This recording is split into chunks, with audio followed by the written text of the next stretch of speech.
Bismillahirrahmanirrahim. Assalamualaikum warahmatullahi wabarakatuh. Alhamdulillahi rabbil alamin wa bihi nasta'inu ala umuri dunya waddin. Wa sallallahu ala sayyidina Muhammadin wa ala alihi wa ashabihi ajmain. Ashhadu an la ilaha illallah wahdahu la syarika lah wa ashhadu anna Muhammadan abduhu wa rasuluh. Allahumma salli ala sayyidina Muhammad wa ala ali sayyidina Muhammad. Allahumma salli ala sayyidina Muhammad wa ala ali sayyidina Muhammad. Allahumma salli ala sayyidina Muhammad wa ala ali sayyidina Muhammad. Qala Allah Ta'ala fihi al-Qur'anil Karim. A'udzu billahi minasy syaithanir rajim.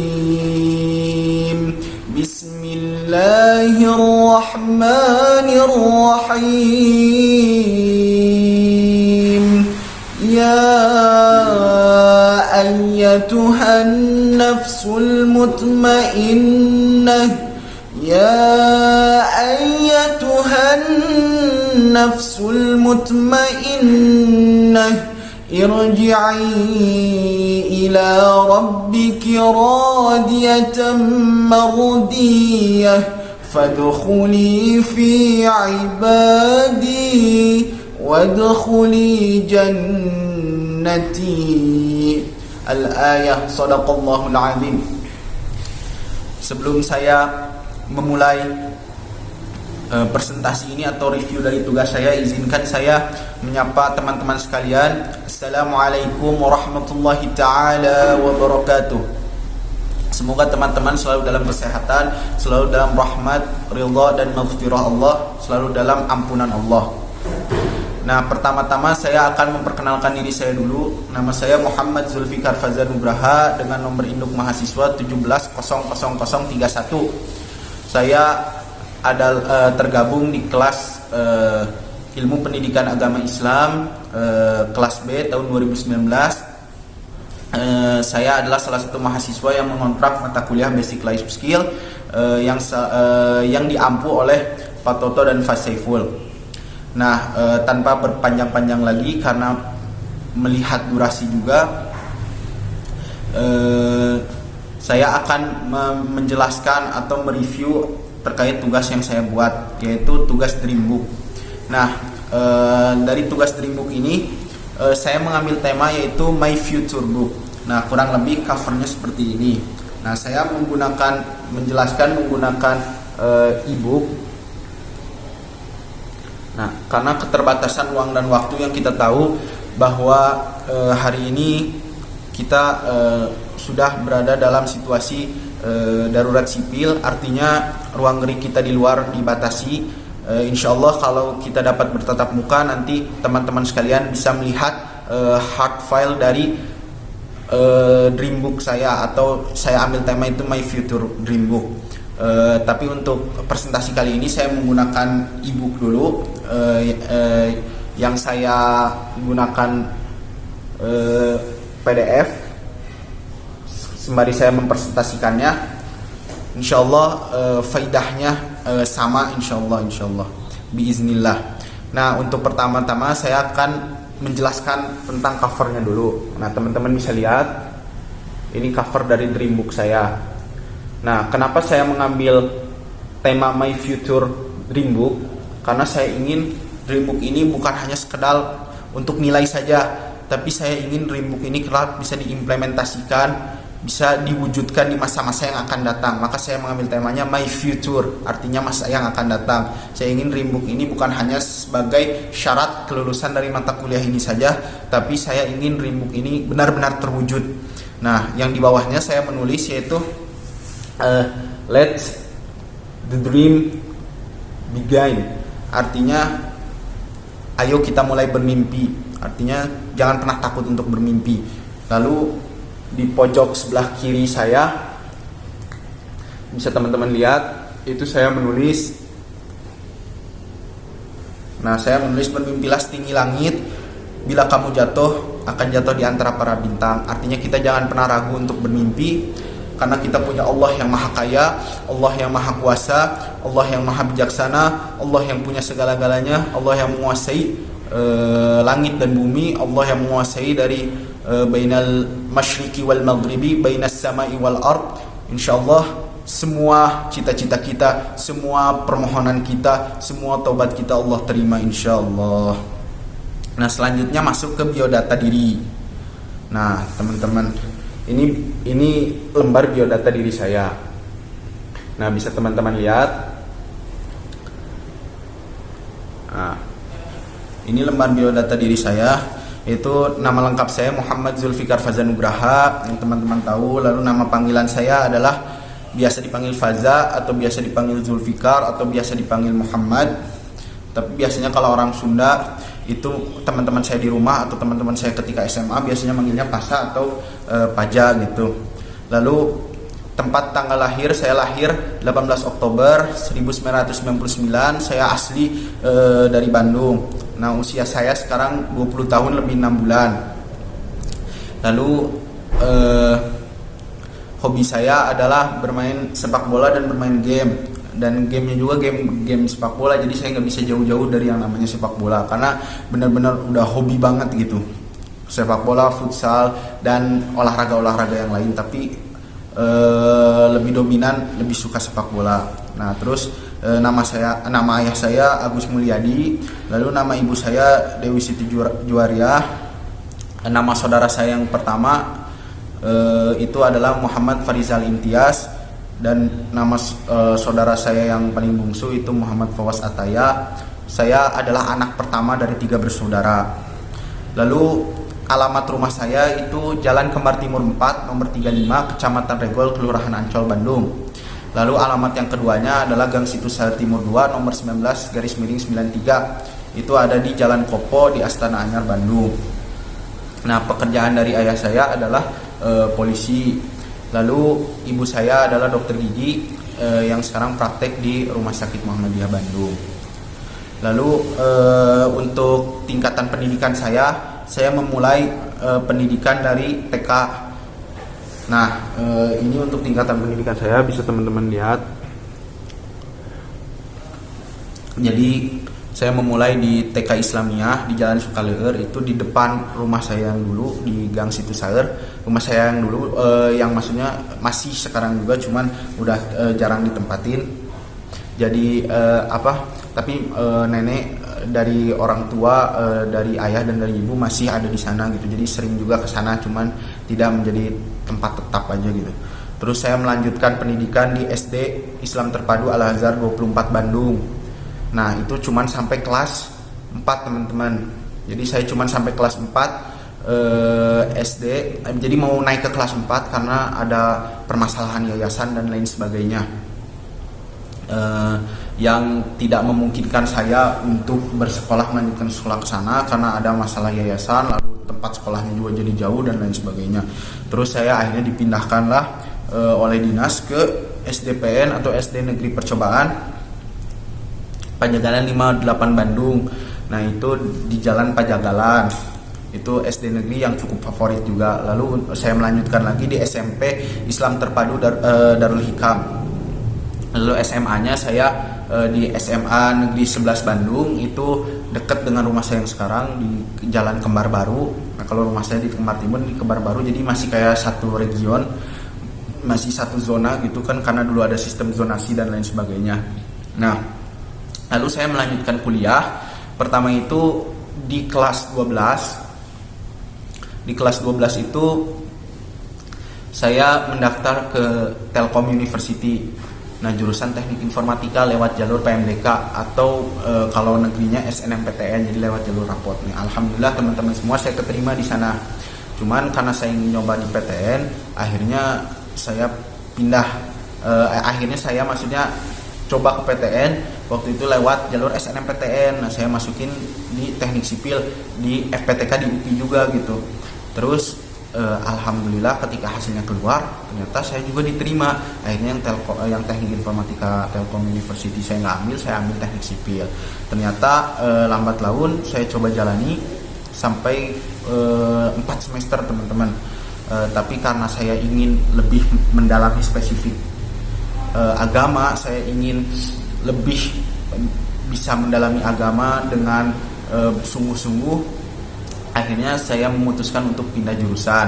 Nah, saya pindah jurusan itu lewat jalur direktorat akademik, teman-teman. Artinya saya melanjutkan studi saya gitu. Jadi saya dari semester 1 ke semester 4-nya itu saya di teknik sipil. Nah, dari semester 5-nya karena lewat jalur akademik, karena kalau di UPI kan diberikan hak prerogatif kalau udah 4 semester itu diperbolehkan untuk pindah, teman-teman, asalkan ada syarat dan prasyaratnya gitu, teman-teman. Udah 4 semester atau 2 tahun itu diizinkan untuk pindah. Akhirnya saya pindahlah ke ilmu pendidikan agama Islam, yang memang saya ingin memperdalam agama dari semester 5 sampai sekarang, dan insya Allah sampai lulus, teman-teman. Itu kurang lebih singkatnya biodata. Nah, moto hidup saya adalah bahagiakan orang tuamu maka Allah akan membuat bahagia kamu dimanapun. Karena saya mengutip dari hadis Nabi bahwa qala Rasulullah sallallahu alaihi wasallam ridallahu fi ridha walidain suhtullahu fi suhtul walidain. Artinya Nabi Muhammad sallallahu alaihi wasallam berkata bahwa ridho Allah berada di ridho orang tua dan murka Allah berada di murka orang tua. Maka kalau engkau membahagiakan orang tua, insyaallah Allah akan membahagiakanmu baik di dunia maupun di akhirat. Allah akan mencukupkan rezekimu dan lain sebagainya. Nah, terus ke selanjutnya ini riwayat organisasi saya. Nah, bisa teman-teman lihat itu riwayat organisasi saya. Yang pertama, saya itu ini organisasi di lingkupan akademik, artinya di sekolah saya sampai kuliah semuanya saya nggak bisa lepas dari yang namanya sepak bola. Saya aktif dalam ekskul sepak bola di Darul Hikam, di DHFC namanya Darul Hikam Football Club. Lalu di SMA juga saya aktif di ekskul sepak bola, di futsalnya itu saya aktif banget. Saya hampir turnamen terus itu tiap bulannya, turnamen sepak bola antar pelajar atau turnamen futsal juga. Lalu saya juga aktif di remaja masjidnya, waktu itu di Karim namanya. Kalau di SMA, kalau futsal sepak bolanya itu namanya Eleven Football Club atau EFC. Nah, terus saya lanjut lagi ke waktu di kuliah, itu saya juga nggak bisa jauh dari yang namanya sepak bola. Akhirnya saya ikut gabung di UKM sepak bola UPI Bandung itu sampai semester 3 waktu itu di sipil. Artinya saya benar-benar senang sekali dengan yang namanya sepak bola. Sampai di kuliah pun saya nggak bisa ninggalkan yang namanya sepak bola. Itu benar-benar hobi saya banget, sampai saya masuk organisasi terus sepak bola di tingkatan akademik. Itu saya sampai semester 3 kalau di UPI. Terus keempatnya saya aktif di beberapa sekolah sepak bola. Waktu itu saya masuk Semprima, saya masuk ke Sasko, terus saya juga pernah training di Arsenal International Soccer School waktu SMP. Terus saya juga pernah training di trial, jadi trial di Curver sama di SSI Arsenal itu saya pernah trial gitu. Nah, terus ini riwayat organisasi keagamaan saya, teman-teman.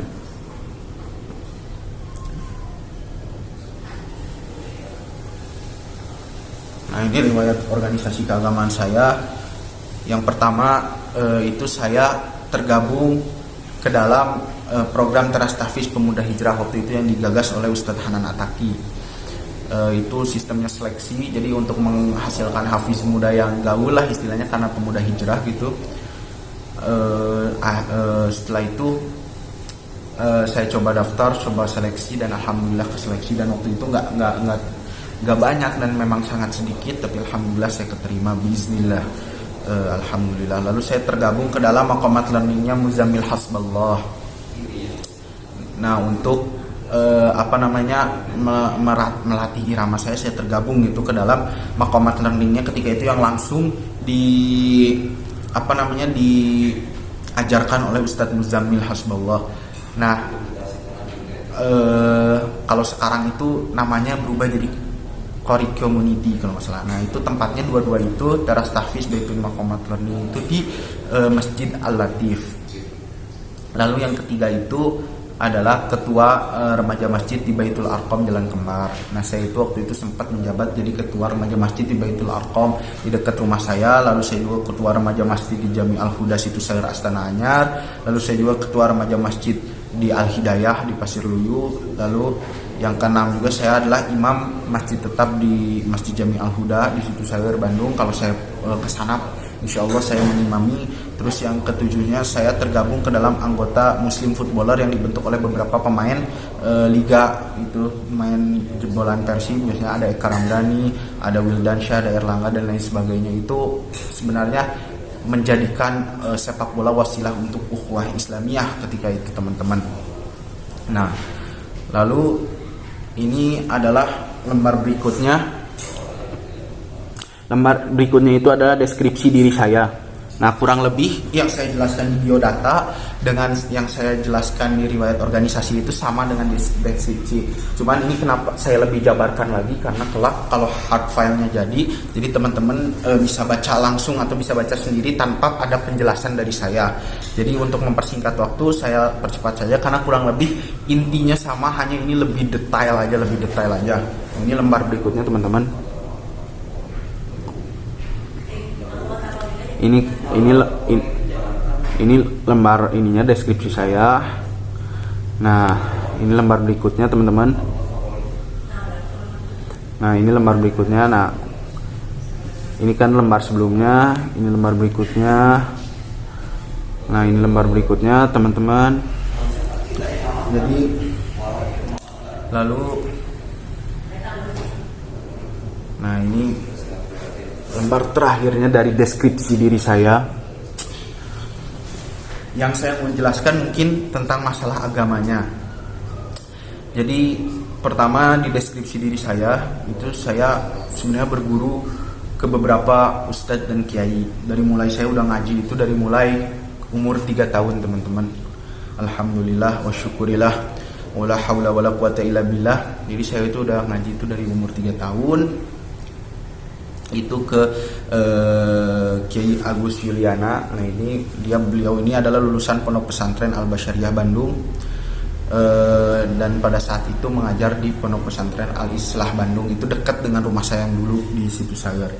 Lalu saya melanjutkan lagi, saya karena untuk melatih irama saya, artinya saya dimasukkanlah ke pesantren Nurul Ain, Pondok Pesantren Nurul Ain, itu pimpinan Kiai Haji Syahidin dan Kiai Haji Ahmad Ujang. Nah, itu juga untuk melatih irama saya ketika itu, untuk melatih pelafalan saya, dan banyak sih sebenarnya. Terus saya juga belajar untuk makharijul huruf, sifatul hurufnya itu kebetulan muridnya dari Syekh Hanofa Maulana, yaitu Kiai Amang Maulana. Nah, itu beliau ini adalah muridnya dari Syekh Hanofa. Saya melatih makharijul huruf, tahsin lah kalau untuk lebih umumnya itu, dengan beliau Kiai Haji Amang Maulana. Nah, setelah itu banyak juga saya akan belajar irama juga ke Ustadz Muzammil dan lain sebagainya. Nah, untuk sekarang ini saya sedang mengambil ijazah atau saya sedang mengambil ilmu itu dari Al-Habib Ali Ridha bin Fauzi bin Yahya. Nah, beliau ini adalah lulusan dari Tarim Hadramaut Yaman teman-teman. Beliau ini adalah murid langsung dari Habib Umar bin Hafidh, hafizahullah ta'ala wa rahmatullah wa rahimahullah ta'ala wa ghafirahullah ta'ala, yang kita tahu begitu alimnya Habib Umar. Nah, beliau ini murid langsung, beliau ini di Darul Mustafa, lalu lanjut ke Hami. Jadi di Yaman itu 2 tahun, di Indonesianya itu di Darul Habib 10 tahun beliau itu. Nah, kurang lebih penjelasannya seperti itu. Dan ini di slide terakhirnya teman-teman. Di slide terakhirnya itu saya tuliskan, saya sangat bahagia sekarang. Saya sangat bahagia sekarang karena saya dapat mewujudkan cita-cita saya menjadi ulama, dikarenakan segala aspek untuk memenuhi kebutuhan saya alhamdulillah ada. Seperti saya berada di prodi IPA ini, jadi prodi IPA ini bisa saya jadikan batu loncatan untuk saya mewujudkan cita-cita saya sebagai ulama. Lalu saya juga sedang mengambil ijazah, mengambil ilmu dari seorang ulama yang besar gitu kan hari ini, dan beberapa kiai juga. Dan saya juga hari ini dikelilingi oleh teman-teman saya yang Masya Allah, yang alim-alim, ada yang hafizul Quran, ada yang hafal beberapa hadis. Artinya cita-cita saya insya Allah bisa terrealisasikan atau terwujud dengan adanya aspek-aspek pendukung di hari ini insya Allah. Terus, nah ini saya masuk ke lembar berikutnya teman-teman. Nah, lembar berikutnya ini adalah mendeskripsikan dari kelebihan dan kekurangan saya berdasarkan panduan dari tata cara membuat dream book itu. Nah, kelebihan diri saya itu yang pertama ada 10. Ini bisa teman-teman lihat lagi.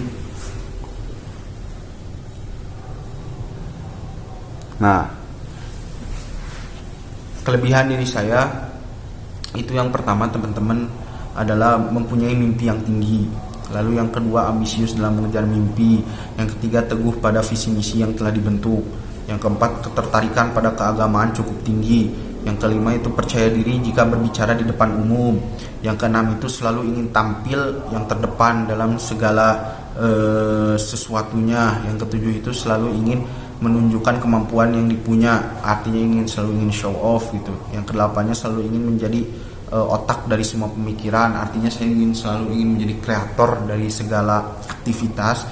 Yang kesembilan itu selalu ingin menjadi pemimpin dari setiap lingkungan, artinya saya selalu ingin menjadi leader di suatu lingkungan masyarakat gitu, saya ingin menjadi pemimpinnya. Yang ke-10 itu saya berani menghadapi tantangan selama di zona yang masih saya rasa saya sanggup gitu.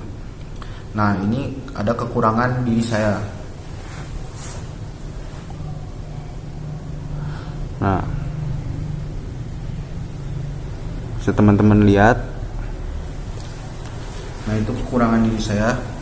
Yang ke-1 kalau saya bacakan itu yang pertama ada 20. Yang ke-1 itu tidak mau lepas dari zona nyaman. Yang kedua, tidak bisa mengontrol emosi dan amarah. Yang ketiga, terlalu mudah tersulut emosi jika menyinggung wibawa dan martabat saya. Yang keempat itu tidak mau mengambil resiko dalam setiap pekerjaan. Yang kelima itu pemalas dan tidak punya inisiatif sendiri. Yang keenam itu terlalu mudah menyerah dalam menyelesaikan masalah. Yang ketujuh itu takut mencoba sesuatu hal yang baru. Yang kedelapan itu mudah putus asa dalam menghadapi masalah. Yang ke-9 itu terlalu bergantung pada bantuan orang lain. Yang ke-10 itu suka terburu-buru atau tergesa-gesa dalam mengambil keputusan.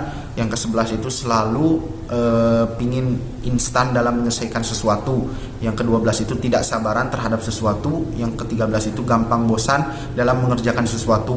Yang ke-14 itu lama ingat dan cepat lupa. Yang ke-15 itu pingin menang sendiri. Yang ke-16 itu mudah tersinggung dalam urusan. Yang ke-17 tidak pernah maksimal dalam mengerjakan sesuatu. Yang ke-18 itu gampang stres dan merasa lelah. Yang ke-19 itu tidak cekatan dalam bertindak. Yang ke-20 itu lama dalam membuat keputusan. Nah, itu kekurangan saya. Jadi kelebihan saya yang saya analisis dari SWOT itu adalah strength, weakness, opportunist, dan satu lagi ya pokoknya dari analisis SWOT itu kelebihan saya ada 10 dan kekurangan saya ada 20 gitu. Nah, simbol diri. Nah, sekarang masuk ke dalam lembar simbol diri. Nah, mungkin bisa teman-teman lihat lagi, simbol diri saya itu adalah guru saya. Nah, kenapa saya menyimboli diri saya sebagai guru saya? Tidak kebanyakan orang menyimboli dirinya dengan benda mati, dengan tumbuh-tumbuhan, atau dengan icon-icon di dunia nyata baik dunia maya. Kenapa saya menjimboli diri saya dengan guru saya, yaitu Al-Habib Ali Ridha bin Fauzi bin Yahya? Karena saya ingin kelak di masa yang akan datang saya seperti beliau, menjadi ulama yang pintar, ulama yang cerdas, yang di otaknya itu penuh dengan kitab-kitab. Atau kalau kata beliau, saya harus bisa lebih dari beliau katanya. Jangan mau jadi kayak beliau katanya. Kalau saya pernah dikasih petuah oleh Habib Ali Ridha bahwa Faza katanya jangan mau jadi kayak Habib, Faza harus bisa lebih dari kayak Habib. Artinya beliau ini adalah sosok guru yang sangat tawadhu, yang sangat rendah hati, tapi masya Allah penuh akan ilmu gitu, penuh akan lautan ilmu. Dan kenapa saya juga menyimboli diri saya dengan guru saya, karena ya saya ingin menyontoh Rasulullah, karena dalam Al-Quran kan al ulama warasatul anbiya, jadi ulama itu adalah pewarisnya para nabi. Nah saya ingin simbol diri saya itu adalah pewarisnya para nabi gitu.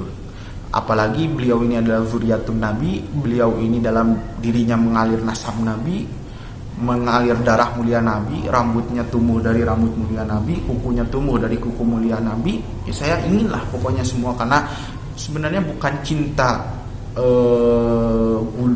gulu gitu, cinta berlebihan bukan, tapi saya cinta berlebihan itu ya kepada datuknya beliau, yaitu kepada Sayyiduna wa Maulana wa Habibina wa Syafi'ina wa Qurrata'ina Muhammad sallallahu alaihi wa baraka wasallam. Saya cintanya, cinta berlebihannya saya sama Rasulullah, jadi bukan ke beliaunya. Nah karena beliau itu cucunya Rasulullah, maka saya implementasikan cinta saya ke beliau untuk menyampaikan kepada datuknya. Nah itu simbol diri saya, ya kurang lebih seperti itu, karena beliau adalah sosok yang jenius juga, moderat juga, pokoknya segala sesuatunya ada lah di beliau gitu. Lalu yang selanjutnya itu perihal golongan darah. Nah ini golongan darah mungkin gak usah saya jelaskan terlalu panjang untuk golongan darah. Jadi golongan darah saya B ini pun pernah dibahas sebenarnya kan di kelas. Mungkin untuk golongan darah nggak akan terlalu saya bahas panjang lebar karena mengingat durasi juga. Jadi ya golongan saya B, dan B itu kan individualistis, lalu suka terang-terangan, sangat mandiri dan lain sebagainya. Jadi itu sudah pernah disampaikan oleh Pak Saiful di kelas. Jadi saya rasa untuk pengefektifan dan pengefisienan waktu, saya langsung aja. Ini lalu ada lembar berikutnya. Nah ini lembar berikutnya itu adalah masalah-masalah terkait dengan golongan darah. Jadi masalah waktu itu adalah, kalau masalah waktu golongan darah B itu kurang disiplin dan lain sebagainya. Nah hampir semua yang dijelaskan, yang dikriteriakan, yang dikriteriakan ketika dijelaskan oleh Fasaiful di dalam kelas itu sama dengan pribadi saya gitu. Jadi karena saya golongan darah B gitu. Lalu lembar berikutnya. Nah ini lembar berikutnya teman-teman, itu menyangkut otak dan kemampuan. Nah, menyangkut otak dan kemampuan, tolak ukurnya ada yang paling mudah kesasar, yang paling mudah banyak meraih olimpiade, yang paling banyak hafalannya, lalu yang paling banyak jadi pemimpin, yang paling banyak menabung. Dan itu kan sebenarnya udah dijelaskan. Jadi saya mungkin jelaskan sekilas-sekilas aja. Saya jelaskan lembar-lembarnya aja gitu. Nah ini teman-teman, ini menyangkut kesehatan. Aduh bentar. Nah teman-temanku yang dirahmati oleh Allah, ini menyangkut kesehatan, sama juga udah dijelaskan juga oleh Pak Saiful. Lalu masuk ke lembar berikutnya, itu ada tes karakter diri. Aduh sebentar teman. Nah ini tes karakter diri. Tes karakter diri dari kita ngetes strength-nya atau kekuatan diri kita. Nah dari hasil tes ini saya mendapati bahwa saya mutlak berkarakter sanguinis. Jadi karena setiap sudut pandang dan perspektif dari karakter ini benar-benar mencirikan dan sangat presisi, sangat identik dengan kepribadian saya. Nah untuk hasil tesnya sanguinis itu kan udah dijelaskan juga di kelas. Jadi saya ringkas saja. Nah, ini untuk weakness-nya atau kelemahan dirinya.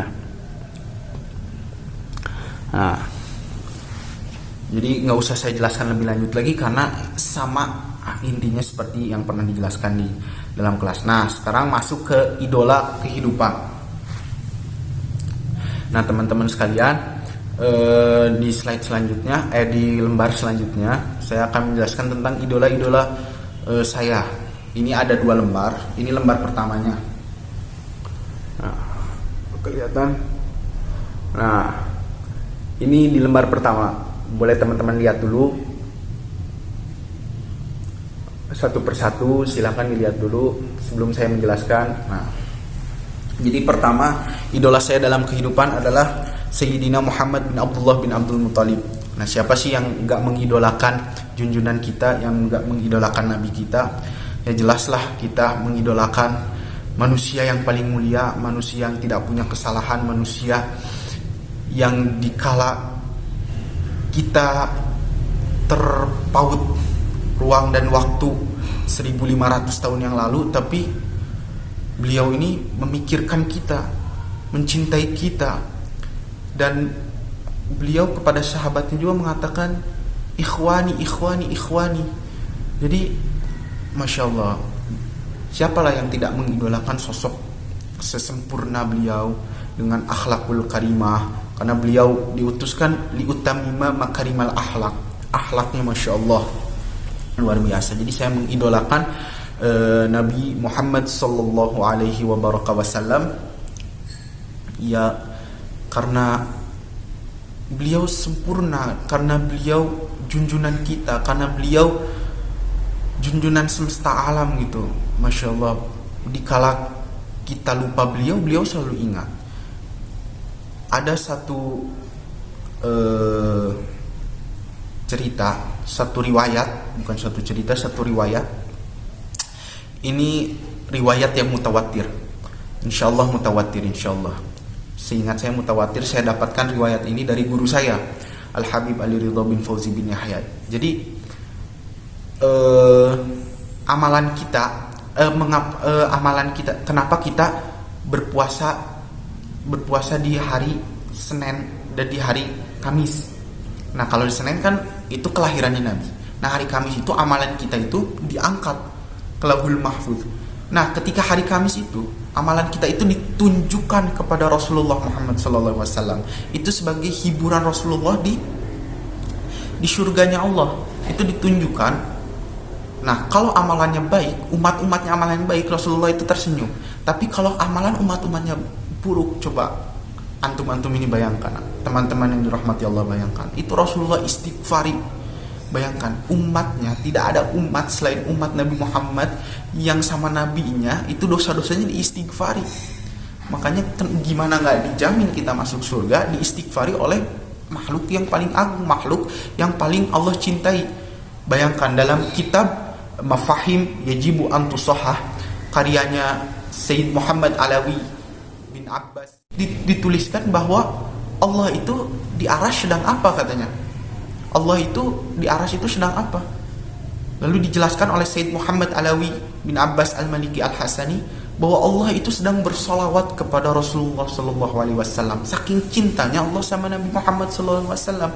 Bayangkan, satu-satunya amalan yang Allah langsung yang ijazahkan itu cuma sholawat.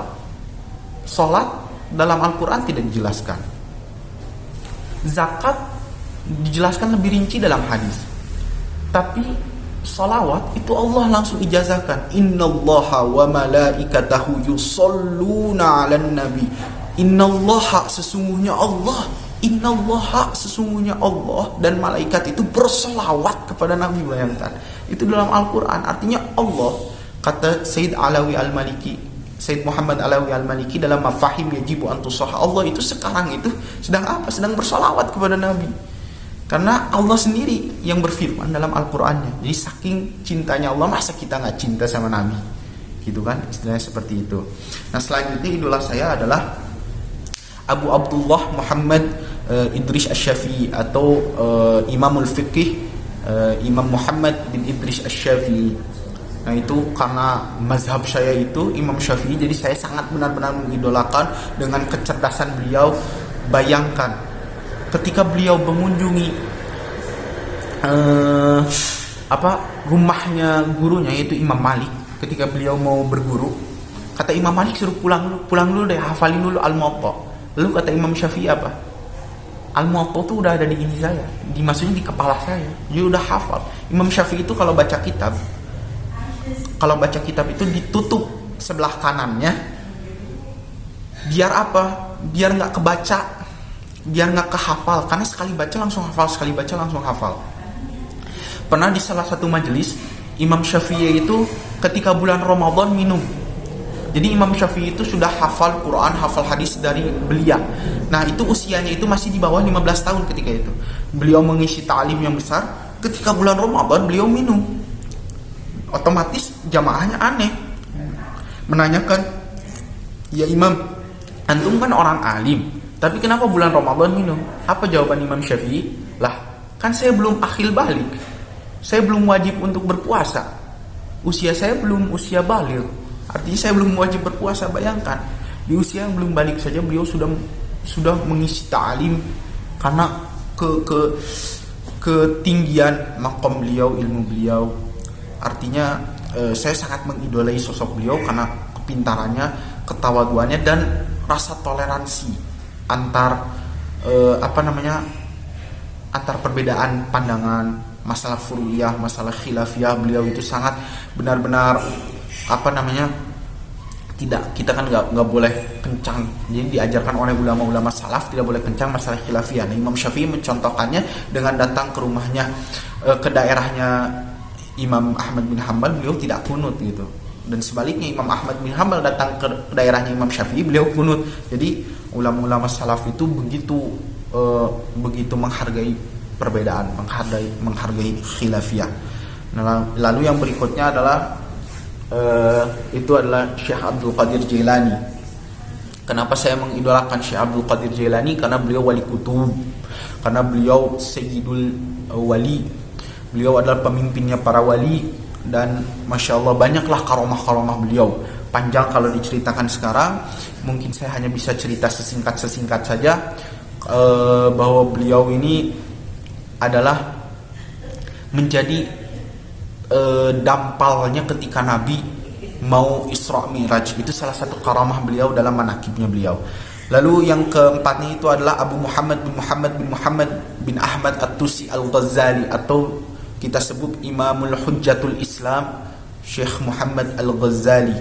Nah, beliau ini kan Masya Allah kitabnya aja fenomenal ya. Ihya Ulumuddin, Bidayatul Hidayah, dan lain sebagainya. Banyak kitab-kitabnya tasawuf. Beliau membantah filsafat Aristoteles, filsafat Plato, filsafat Socrates, filsafatnya Yunani. Beliau bantah dengan Ihya Ulumuddin. Dalam muqaddimahnya beliau katakan beliau bantah semua filsafat itu, dan beliau juga membantah pemikiran-pemikiran yang Mu'tazilah yang mengatakan bahwa Al-Quran itu makhluk dan lain sebagainya. Beliau itu benar-benar logis, dan kata para ulama, kitab Ihya Ulumuddin itu derajatnya 1 di bawah Al-Quran.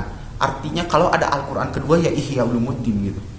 Saking semuanya dibahas di Ihya Ulumuddin, dan ada semuanya di Ihya Ulumuddin. Tapi Ihya Ulumuddin itu karangannya Imam Muhammad bin Ahmad At-Tusi Al-Ghazali. Nah, kalau Al-Quran itu firman Allah, bukan karangannya Nabi Muhammad. Cuman kata para ulama, kalau ada satu Al-Quran lagi, yaitu Ihya Ulumuddin. Di bawahnya di bawahnya Al-Quran itu Ihya Ulumuddin. Sampai beberapa ulama itu bermimpi ulama itu bertanya, bagaimana aku ingin selamat di zaman ini? Kata Rasulullah, bacalah Ihya Ulumuddin. Bacalah Ihya Ulumuddin. Saking sempurnanya ilmu Ihya Ulumuddin ini, makanya saya sangat mengidolakan beliau. Nah, yang kelimanya itu adalah Syekh Abu Bakar bin Salim. Jadi saya ini mengidolakan juga Syekh Abu Bakar bin Salim karena beliau itu fakhirul wujud, beliau itu wali kutub, beliau itu sirnya banyak banget, kelebihannya banyak banget, karomahnya lebih banyak banget. Saya singkat aja. Terus yang berikutnya, yang keenamnya itu adalah saya mengidolakan Ibnu Athaillah As-Sakandari. Beliau ini adalah seorang filsuf, seorang ahli tasawuf, seorang sufi yang sangat terkenal dengan buku, dengan kitab, dengan karangannya yang fenomenal, yaitu Syarah Hikam. wah masya Allah, ini kitab tinggi. Kalau di pesantren-pesantren itu harus lulus 10 tahun dulu bisa belajar kitab ini gitu. Jadi karya-karyanya masya Allah, beliau ini ahli sufi yang sangat sudah zuhud, sudah lupa dunia, dan gak benar-benar sudah tidak ada hubud dunia, hatinya bersih, hatinya suci, masya Allah. Lalu yang ketujuh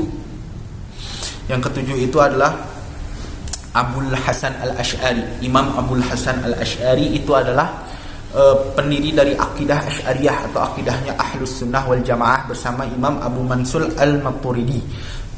Beliau ini adalah sosok yang meluruskan akidah-akidah yang menyimpang, akhirnya membuat suatu akidah yang masya Allah luar biasa sekali.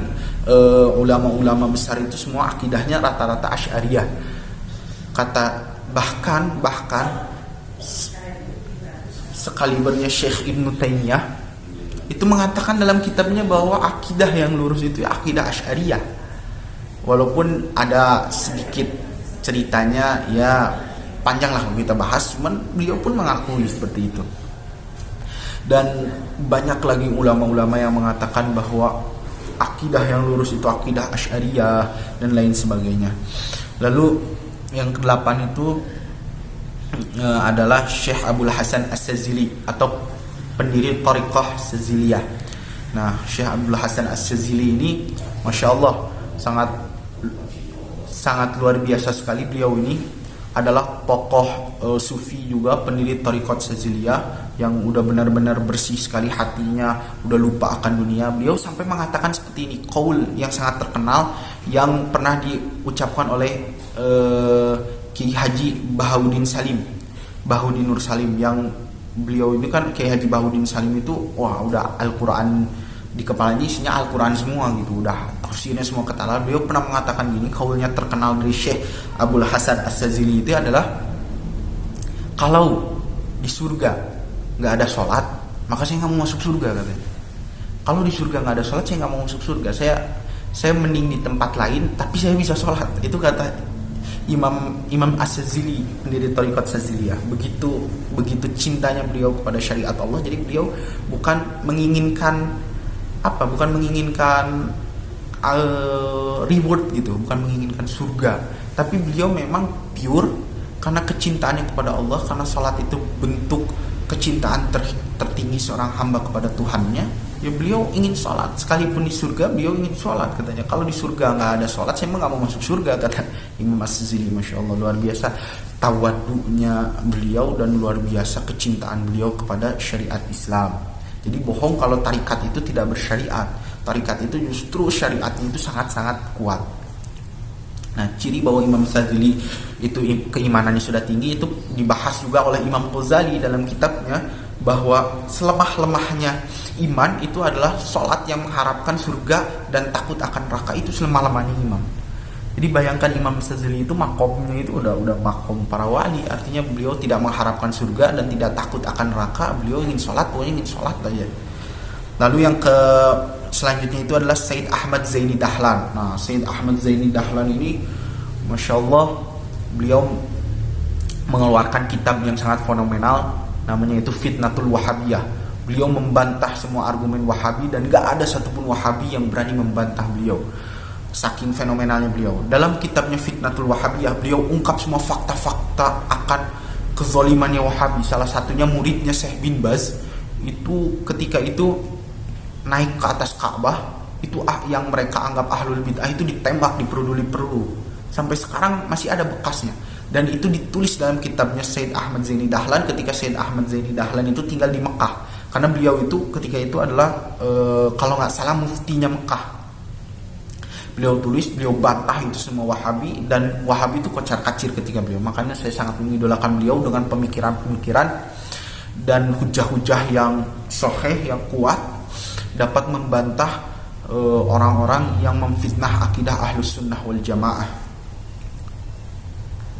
Nah, ini slide kedua, teman-teman bisa lihat dulu. Ini idola-idola saya juga. Slide kedua, semua idola saya itu semuanya rata-rata yang tidak hidup di zaman sekarang. Artinya beliau yang sudah Allah muliakan dengan dimasukkannya ke dalam nikmat surganya Allah. Yang berikutnya itu teman-teman, itu adalah Sayyid Alawi bin Abbas Al-Maliki Al-Hasani. Nah, Sayyid Alawi bin Abbas Al-Maliki Al-Hasani itu adalah ulama ahlu sunnah wal jamaah yang sangat disegani di Arab Saudi. Beliau tinggal di Madinah pada saat itu, sangat disegani.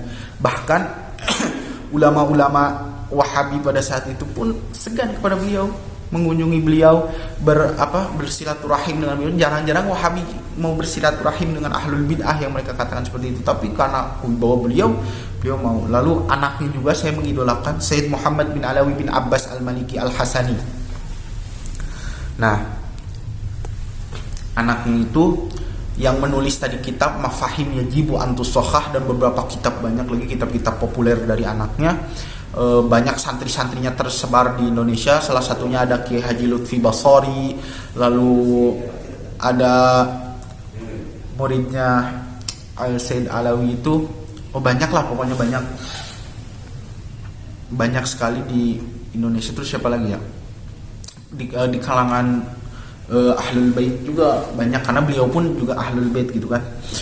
Jadi beliau ini wibawanya Masya Allah, Bani Alawi Al-Maliki Al-Hasani itu di Banidah itu disegani. Sampai Wahabi aja gak pernah diusik. Pernah di satu forum, itu forum ulama-ulama diundang, termasuk Sayyid Muhammad bin Alawi bin Abbas Al-Maliki Al-Hasani. Ini diundang ngebahas tentang maulid.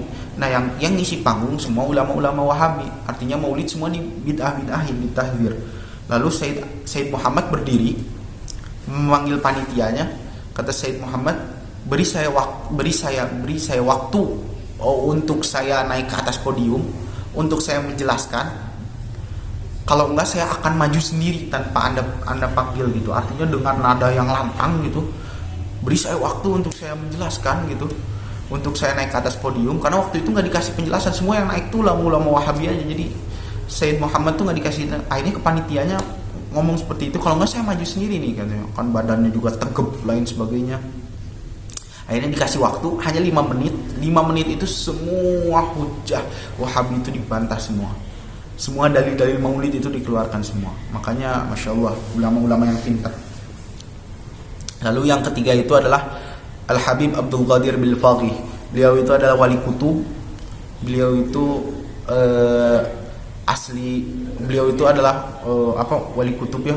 Haulnya aja sekarang haul Malang kan, haul Imamain dengan anaknya itu Al-Habib Abdullah bin Abdul Qadir Bil-Faqih. Itu sama juga saya idolakan. Wah, beliau itu karomahnya itu udah luar biasa. Alim, wah Masya Allah, banyak lah karomahnya. Haulnya aja sekarang udah meninggal, haulnya aja yang datang jutaan, bayangkan. Karomahnya banyak. Lalu yang kedua itu adalah Sayyid Abdullah bin Alawi Al-Haddad. Sayyid Abdullah atau Al-Habib Imamul Haddad, Sahibul Ratibul Haddad. Beliau ini adalah pengarang dari Ratib Al-Haddad. Masya Allah, Ratib yang sangat fenomenal gitu. Lalu berikutnya adalah Sayyid Umar bin Abdurrahman Al-Attas. Nah, beliau ini adalah pengarang dari Ratib Al-Attas yang sama fenomenalnya, sama berkahnya. Rumah kalau dibacain Ratib Haddad, Ratib Attas, insya Allah gak akan kena bencana, gak akan kena wabah, gak akan kena apa-apa, karena Masya Allah alinya. Lalu yang berikutnya itu adalah Al-Habib Ali bin Abdurrahman Al-Habsyi, yang sampai haulnya itu kan di mana-mana, ada di Afrika, ada di Yaman, sama Habib Umar juga di makamnya langsung, ada di Solo aja yang datang jutaan. Karena menurut riwayat bahwa Al-Habib Ali Abdurrahman Al-Habsyi itu adalah perdana menteri keuangannya Allah. Artinya kalau orang mau lancar rezekinya itu datang ke haulnya Al-Habib Ali Abdurrahman Al-Habsyi. Karena dalam banyak riwayat itu bahwa Habib Ali bin Abdurrahman Al-Habsyi itu menteri keuangannya. Jadi insya Allah rata-rata yang pulang dari haulnya Habib Ali Al-Habsyi itu rata-rata rezekinya lancar, tapi itu semua berkah dan rahmat itu turun dari Allah, hanya diberkatin Al-Habib Ali Abdurrahman Al-Habsyi. Semuanya itu kehendak Allah, cuman dengan wasilahnya Habib Ali Al-Habsyi. Itu. Lalu yang selanjutnya itu adalah Syekh Mutawalli Asy-Sya'rawi. Wah, itu kan Syekh Mutawalli Asy-Sya'rawi ini ulama Ahlus Sunnah yang sangat disegani sekali. Ilmunya juga, beliau juga, Masya Allah lah, Al-Azhar punya gitu kan, beliau kan. Jadi tidak diragukan lagi. Lalu yang berikutnya itu adalah Syekh Muhammad Said Ramadan Al-Buti. Syekh Muhammad Said Ramadan Al-Buti ini ulama ahlus sunnah yang Masya Allah teguh dalam agamanya, sampai akhirnya dibunuh oleh rezim Bashar Assad 5 tahun yang lalu karena keteguhannya dalam membela akidah ahlus sunnah wal jamaah, yang kita tahu bahwa Suriah itu pemimpinnya berakidah Syiah Rafidhah. Beliau dibunuh, beliau digelari Asy-Syahid, dan beliau Masya Allah luar biasa sekali. Beliau punya muridnya alim semua, yang salah satunya sekarang jadi ulama besar, yaitu Al-Habib Ali Zainal Abidin Al-Jufri. Bayangkan, Al-Habib Ali Zainal Abidin bin Abdurrahman Al-Jufri itu murid beliau. Bagaimana beliaunya Habib Ali Zainal Abidin, saya udah pintar banget bagaimana beliaunya. Seminggu sebelum kejadian pembunuhan kepada Syekh Muhammad Said Ramadan Al-Buti, sebelum Syekh Ramadan Al-Buti ini dibom, itu menelpon dulu ke Habib Ali Zainal Abidin Al-Jufri bahwa kayaknya usia saya ini udah gak lama. Bayangkan, waliullah ini rata-rata kalau ini tuh udah punya firasat, jadi udah dikasih sirnya itu Masya Allah gitu, dia udah dikasih firasat bahwa Allah, bahwa waktunya ini telah habis, itu tugasnya di dunia ini telah habis, jadi sekarang tinggal menikmati amal-amalnya aja gitu. Katanya seminggu sebelum kematiannya menelpon dulu Habib Ali Al-Jufri bahwa kayaknya saya udah gak akan lama lagi nih, begitu. Jadi menitip pesan-pesan ke Habib Ali Zainal Abidin Al-Jufri, dan ternyata benar saja seminggu setelahnya beliau dibom oleh rezim Bashar Assad. Beliau meninggal dunia dalam keadaan syahid, insyaallah. Nah, terus lembar berikutnya ini adalah prestasi yang pernah saya dapat.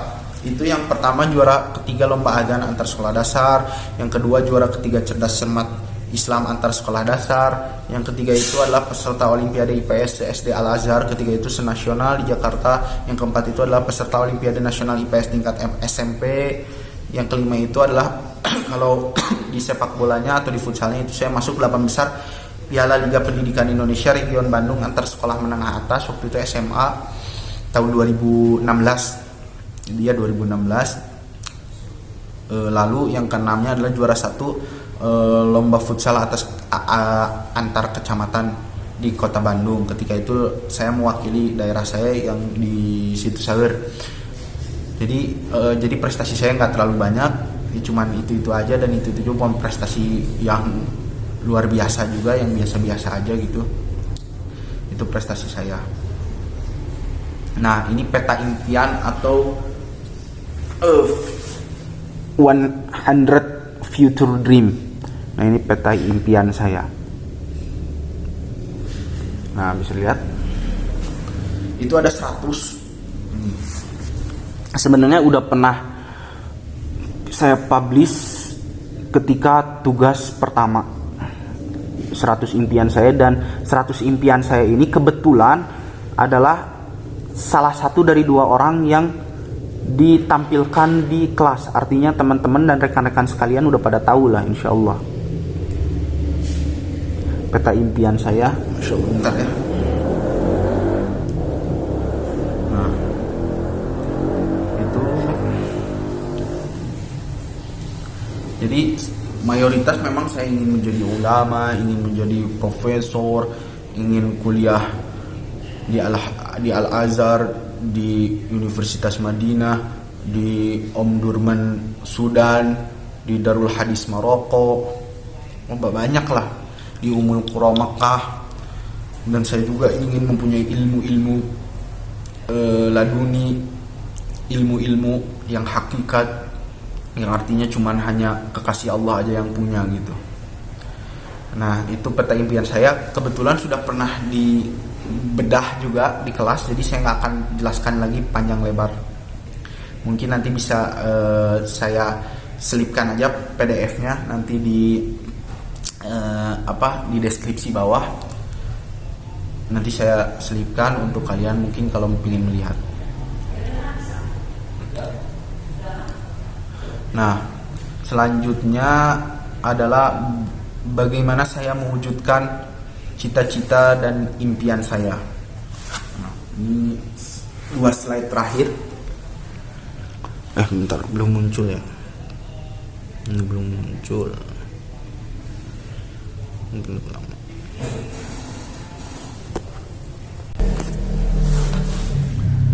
Nah, jadi penjelasan tentang dua slide saya terakhir itu tentang ini, bisa teman-teman lihat bagaimana saya mewujudkannya, langkah-langkahnya saya untuk mewujudkannya. Itu adalah yang pertama ya, saya ikhtiar, saya berdoa, bertawakal. Lalu untuk sekarang ya saya menyelesaikan studi saya dengan cepat di ilmu pendidikan agama Islam ini. Nah, ini penjelasan peta impian dan langkah-langkah untuk menggapainya. Bisa teman-teman lihat dulu.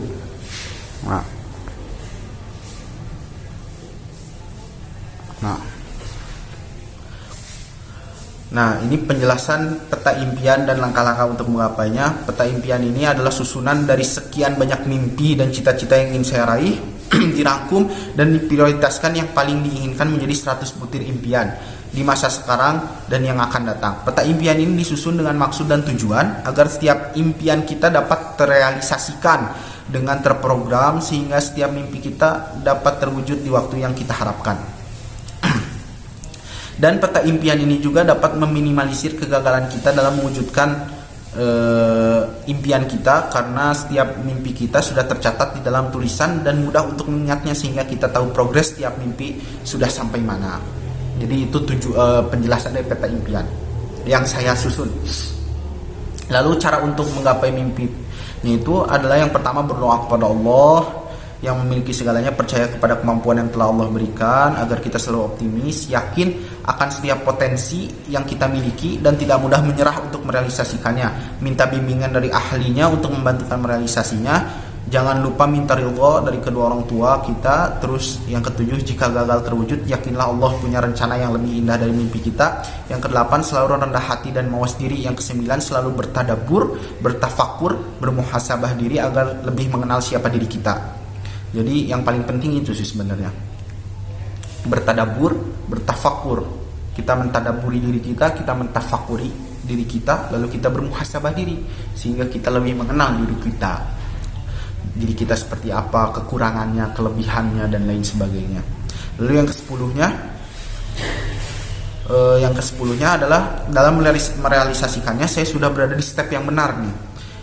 Yaitu berada dengan di jurusan IPA ini, ilmu pendidikan agama Islam ini, seperti yang saya sudah jelaskan di sebelumnya, bahwa saya sudah ada di step yang benar, alhamdulillah, karena mayoritas mimpi saya adalah saya berkaitan dengan keagamaan dan sebagainya. Dan beberapa juga ada mimpi-mimpi dunia, saya ingin punya tabungan sekian, lain sekiannya gitu kan. Itu pernah dibahas juga di kelas, karena mimpi saya salah satu dari dua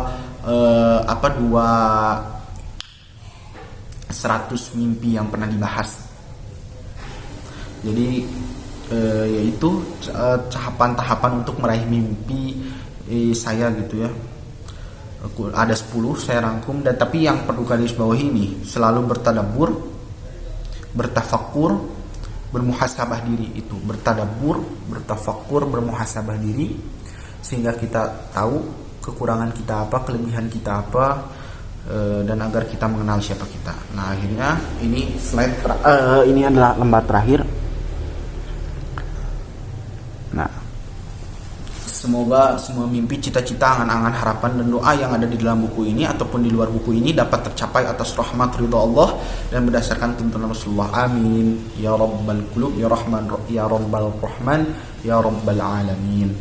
Jadi intinya teman-teman sekalian, jangan menyerah untuk mengejar mimpi kalian, jangan menyerah untuk mewujudkan mimpi kalian, dan teruslah berbuat baik, teruslah kejarlah mimpi kalian, tapi diiringi dengan nafsu yang baik, jangan dengan nafsu yang buruk gitu kan.